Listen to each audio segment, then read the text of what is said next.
2026 সালের নির্বাচনে বড় জয়ের পর প্রথমবারের মতো নিজের প্রতিক্রিয়া জানিয়েছেন অভিনেতা থেকে রাজনীতিবিদ হয়ে ওঠা দক্ষিণী সুপারস্টার থালাপতি বিজয়।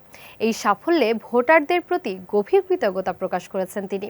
বিজয় তার বক্তব্যে স্বচ্ছতা নিশ্চিত করা, যুবশক্তির ক্ষমতায়ন এবং দলমত নির্বিশেষে সবার জন্য অন্তর্ভুক্তিমূলক উন্নয়নের প্রতিশ্রুতি পুনর্ব্যক্ত করেন।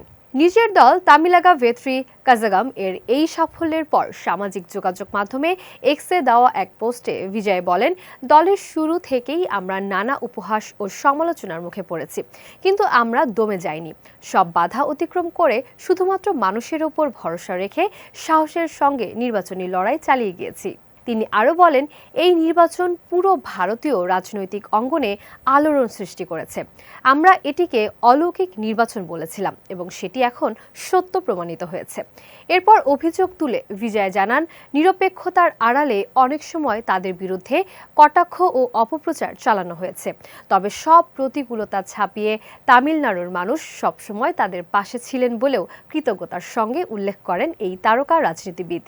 দক্ষিণী এই সুপারস্টারের ভাষায়, আমরা রাজনীতিতে এসেছি মানুষের ঋণ শোধ করতে, আর সেই মানুষই আমাদের নিঃশর্ত ভালোবাসা দিয়ে আগলে রেখেছে।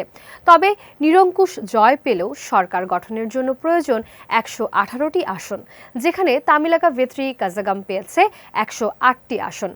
ফলে এককভাবে সরকার গঠনে এখনও 10টি আসনের ঘাটতি রয়েছে।